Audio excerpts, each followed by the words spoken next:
अटपटा सा यानी ये जो जवाब है मुझे अटपटा सा लगता है। मनुष्य की विकास सिर्फ उसके मस्तिष्क से हुई है, ऐसा सुनते ही मुझे ऐसा लगता है कि कुछ तो अधूरा बात कर रहे हैं हम लोग, कुछ तो अधूरा डिफाइन किया है।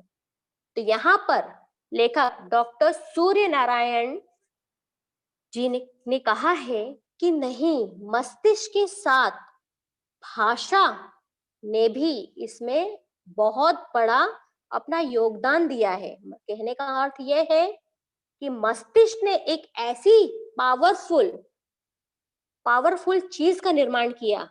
वो चीज क्या है? भाषा। इस भाषा के बदौलत ही मनुष्य ने ज्ञान की शाखाओं का निर्माण किया। ज्ञान की शाखा मतलब नॉलेज, कि जो चीज हमारे प्रकृति में घट रहा है उसके पीछे क्या रीजन है, वो रीजन को समझाने के लिए भाषा की आवश्यकता पड़ती है। एक बात दूसरे के पास पहुंचाने के लिए हम ऐसे ही नहीं, संकेत में हम थोड़ा बहुत कर सकते हैं, पर पूरा हूबहू उस भावनाओं को बता देना सिर्फ एक ही चीज से पॉसिबल है, वो है भाषा। ठीक है, तो यहाँ पर लेखक इस बात पर जोर देते हैं कि भाषा, मस्तिष्क तो है नो डाउट, पर मस्तिष्क के साथ भाषा ने भी मिलकर आज जहां तक मनुष्य ने अपनी प्रगति की है ना, वहां पर सबसे बड़ा योगदान इस भाषा का भी है। ठीक है, अब इतना कहने के बाद भाषा की यात्रा यहाँ पर शुरू हो जाती है। फिर यहाँ पर लेखक जोर देते हैं कि भाषा को आप ऐसा वैसा मत समझिए। भाषा में इतनी बड़ी ताकत होती है और इतनी तेज होती है कि बिना वेपन उठाए मनुष्य को घायल कर सकती है ना? बिना पनिशमेंट दिए मनुष्य किसी के शब्दों से रोने लगता है, और बिना कुछ मेहनत किए बस एक अच्छे शब्दों का प्रयोग करने से मनुष्य में हिम्मत आ जाती है, साहस आ जाता है, और वह साहस आ जाने के कारण वो अपने जीवन में सफल हो जाता है। तो भाषा में, शब्दों में इतनी बड़ी ताकत है जितनी बड़ी ताकत किसी वेपन में नहीं है। ठीक है, यहाँ पर इस बात को पूरी तरह से स्पष्ट करते हुए लेखक कहते हैं। ठीक है, यहाँ तक सबको समझ में आ गया? फिर स्टोरी थोड़ी सी और आगे बढ़ती है। स्टोरी और आगे बढ़ती है शब्दों के व्यवहार के बारे में। ठीक है, शब्दों के व्यवहार के बारे में बात बढ़ने लगती है कि भाई इतना ही नहीं, और बात बताया जाए। हमने विकास यात्रा देख लिया, ज्ञान की शाखाओं का विकास भाषा के कारण हुई है। आज सभी लोग अपने फील्ड में मास्टर इसीलिए है क्योंकि वो भाषा जानते हैं और अपनी अपनी भाषा के आधार पर वो सभी ज्ञान को प्राप्त कर लेते हैं। ठीक है, ज्ञान यानी नॉलेज किसी भी फील्ड का। ठीक है, उसके बाद लेखक ने एक और उदाहरण देते हुए कहा है कि न्यूटन ने सदैव एक बात पर हमेशा जोर दिया है। न्यूटन ने एक बात पर सदैव जोर दिया है। किस बात पर? कोई भी काम हो उसमें परसेंटेज वाइज परसेंटेज 100 होता है। न्यूटन ने कहा है कि जो भी काम आप करते हो उसका 90 जो प्रतिशत होता है, वह प्रतिशत 90% आपके कठोर परिश्रम का होता है। आप जब तक कठोर परिश्रम नहीं करोगे तब तक वो काम नहीं होगा। आपका कठोर परिश्रम का जो परसेंटेज है 90 होता है। 5% आप बुद्धि का इस्तेमाल करते हो, 5% आप अपने बुद्धि का इस्तेमाल करते हो, और उसके बाद जो 5% होता है वह संयोग का होता है, समूह का होता है। तब मिलाकर यह पूरा 90% होता है। यदि आप किसी के बात में आकर या किसी की बात को ध्यान में रखते हो तो आप पूरा ध्यान नहीं दे पाओगे कोई भी कार्य में। कहने का अर्थ यह है कि किसी की बात माने, वहां पे भी शब्द, वहां पे भाषा का प्रयोग हो रहा है। आप किसी के द्वारा, किसी ने आपको खरी खोटी सुना दी या फिर ऐसे शब्दों का प्रयोग कर दिया कि आप इतने ज्यादा उत्तेजित थे, उतनी ज्यादा आपके शरीर में ऊर्जा थी, पर किसी ने आपको कह दिया कि आप किसी काम के नहीं हो, आपसे कुछ नहीं हो पाता है। बस होना क्या है, आपने उसे साबित करके तो दिखाया नहीं, वहीं पे आप ठप पड़ गए और आप काम करना बंद कर दिए। तो जो 90% का भार जब आपके कठोर परिश्रम पे जाता है, वहां पर 90% तो ऐसे ही चला गया। अब बचे 10%। 10% में आप क्या करोगे? कहने का अर्थ ये है कि आपको सदैव अपना बचाव करना है ऐसे माहौल से, ऐसे व्यक्ति से जो सदैव आपको निष्क्रिय शब्द सुनाता है, निष्क्रिय शब्द आपके बदल कहता है। आपको उसे हो सके तो नजरअंदाज कर दो या फिर उसे सुनो मत। सिर्फ आपको आपके गोल पर फोकस करना है, आपके परिश्रम पर फोकस करना है, क्योंकि यह कहावत न्यूटन ने कहा है, ये 100% क्या है? सत्य है। इस पाठ में उनका उल्लेख किया गया है। ठीक है स्टूडेंट्स, अब हम बढ़ते हैं महत्वपूर्ण पॉइंट की ओर। ठीक है, इस पाठ में कहा है, मैं फिर से रिपीट करती हूँ। हमने अभी देखा विकास यात्रा, मनुष्य की विकास यात्रा कैसे संभव हुई, ज्ञान की शाखा कैसे प्रज्वलित हुई, कैसे बढ़ी। उसके बाद न्यूटन ने कौन सा कहावत कहा था और उसमें कितना परसेंटेज किसे दिया था। ठीक है, और अपने कठोर परिश्रम को किसी के निष्क्रिय शब्दों का असर ना आए, इसलिए सदैव हमें उससे बचना चाहिए और सदैव हो सके तो हमें उसकी ओर ध्यान नहीं देना चाहिए। उसके बाद चौथा जो बात है इस पाठ में, कहा है कि भाषा की समृद्धि। भाषा की समृद्धि यानी भाषा का विकास। यदि आप अपनी भाषा किसी अन्य भाषा के साथ मेल नहीं करोगे, तो वो भाषा एक दिन क्या हो जाएगी? निर्जीव होगी, क्योंकि आपकी भाषा और कोई जानेगा नहीं, समझेगा नहीं। तो क्या होगा? आप ही के वर्ग समझेंगे, उसे जानेंगे और आपके वर्ग तक ही सीमित रहेगा। तो हमें अपनी भाषा को सीमित नहीं रखना है, उसके लिए रिस्ट्रिक्शन लाइन नहीं ड्रॉ करना है। उसके लिए क्या करना है? हमें भाषा को समृद्ध करना है। भाषा को समृद्ध यानी उसका विकास होना चाहिए। भाषा का विकास होना यानी जितने लोग जानेंगे उतना हमारे भाषा का विकास होगा। अब ये कैसे होगा? जैसे कि हम हिंदी भाषी, कुछ लोग मराठी भाषी, हम दोनों क्या करेंगे? वार्तालाप करते करते जो कुछ शब्द है हम हिंदी में कह देंगे तो वो समझ जाएगा। और यानी मतलब हम इतने ज्यादा यूज्ड टू हो जाएंगे कि मराठी के कुछ शब्द हिंदी में आ जाते हैं और हिंदी के कुछ शब्द मराठी में ऐसे चले जाते हैं कि मानो वो जो शब्द है उसका जो जन्म ही उसी हिंदी भाषा में या फिर उसी मराठी भाषा में हुआ है, इस तरह से प्रतीत होने लगता है। और यह एक बेस्ट एग्जाम्पल है, कोई भी भाषा की समृद्धि तब तक संभव है जब तक वो भाषा दूसरे भाषा के शब्द को आने देती है और अपनी भाषा दूसरे की तरफ, मतलब अपने भाषा के शब्द दूसरे तरफ जाने देती है। तभी तक भाषा की समृद्धि हो सकती है। यदि आपने रिस्ट्रिक्शन लगा दिया, नहीं नहीं नहीं, दूसरे भाषा के शब्द हिंदी में नहीं कंसिडर किया जाएगा, इसको ऐसे ही बोलना है, ठीक है। आप प्योरिटी की जब बात करते हैं तब तक ठीक है, लेकिन आप चाहते हो कि आपका जो भाषा है, मतलब हिंदी भाषा सभी लोग बोलना चाहिए, समझना चाहिए, तो आपको वह चीज को फ्रीली देना होगा, फ्रीडम देना होगा। तभी जाकर लोग समझेंगे।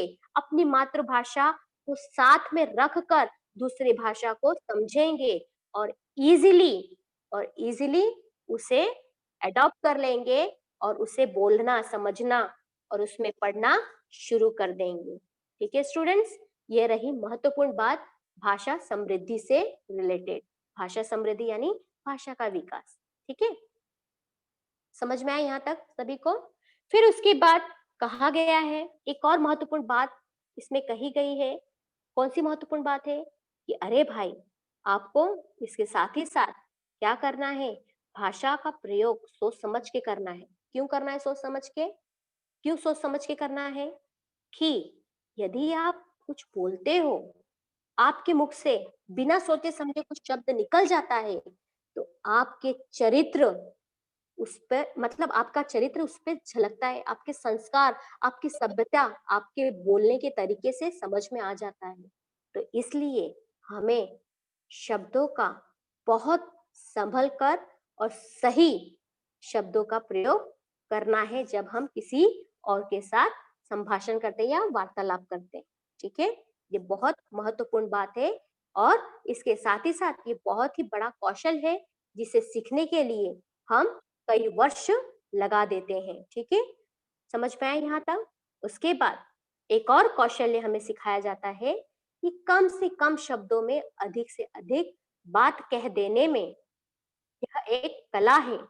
कला भी हमें यह शब्द, ये भाषा सिखाती है।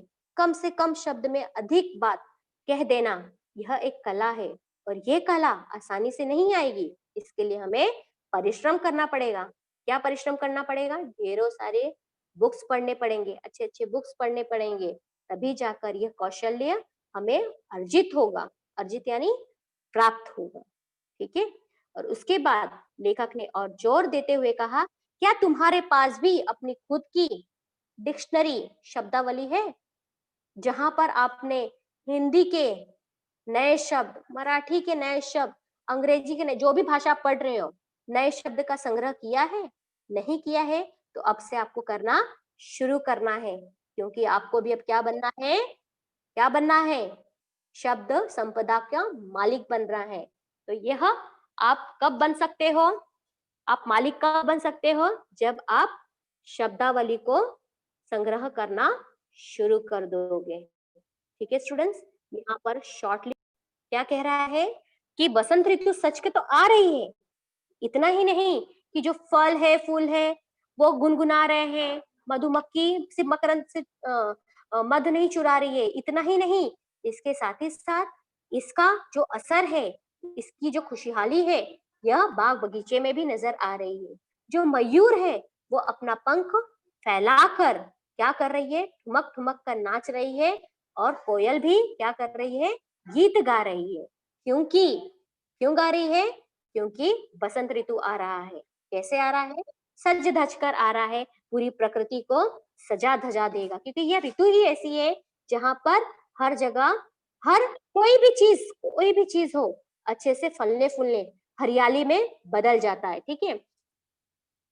फिर उसके बाद खेती की ओर बढ़ते हैं। पीली पीली सरसों फूली, अरु अरु बोर अमुआ पे छाए, हरी हरी मटर बिछोने ऊपर, अमित रंग बरसायो, सजी आयो रे ऋतु बसंत सजी आयो, अजी गाओ रे ऋतु बसंत सजी आयो।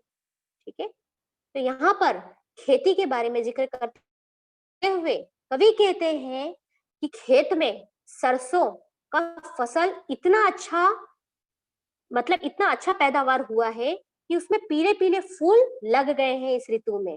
और आम के पेड़ पर आम के छोटे छोटे बोर आ गए, छोटा एकदम कच्चा केरी, एकदम छोटा सा बेबी आम बोल सकते हैं आप लोग, इतना छोटा बोर उसे कहते हैं, वो आ गया है।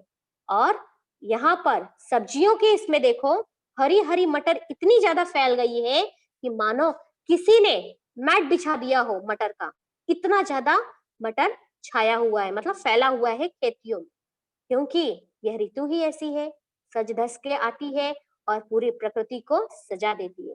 फिर से ध्यान देना है बेटा, पहले लाइन में कवि ने गा के ऋतु का, बसंत ऋतु का वेलकम किया है, गा कर कि किस तरह से बसंत ऋतु आ रही है, सच कर आ रही है। अरे गा कर ऋतु बसंत का क्या करो? स्वागत करो। फिर उसके बाद सेकेंड स्टैंजा में कहा है, कली कली करत कलोल, कुसुम मन मन मन मुस्कायो, गुनगुन गुन गूंजे मधु मन मधु मकरंद चुरायो। फिर यहाँ पर कह रहा है कि कली कली, जो फूल की कली कली है, वो भी क्या कर रही है?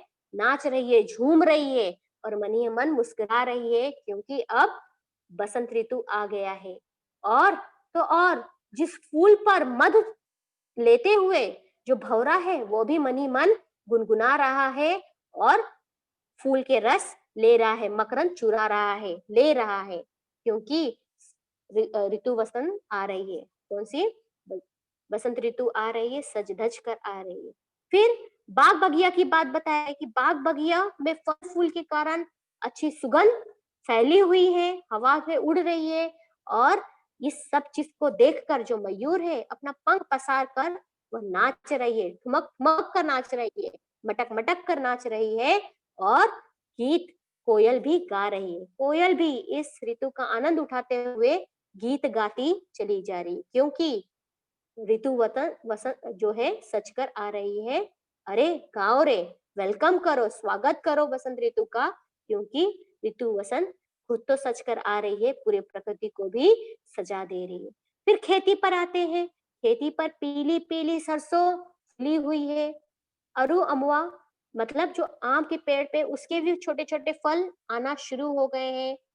और वटाना जो मटर है, ग्रीन पीसेस है, वो इतनी मात्रा में फैली हुई है कि मानो किसी ने बिछौना क्या किया है, बिछा दिया है मटर का, इस तरह से प्रतीत हो रहा है। क्योंकि यह ऋतु ही ऐसा है, कुछ तो सज धज के आती है लेकिन पूरी प्रकृति को सजा देती है। इस ऋतु में सभी पशु पक्षी जो भी जीव जंतु है सब खुश होते हैं और सभी को भरपूर आहार मिलता है।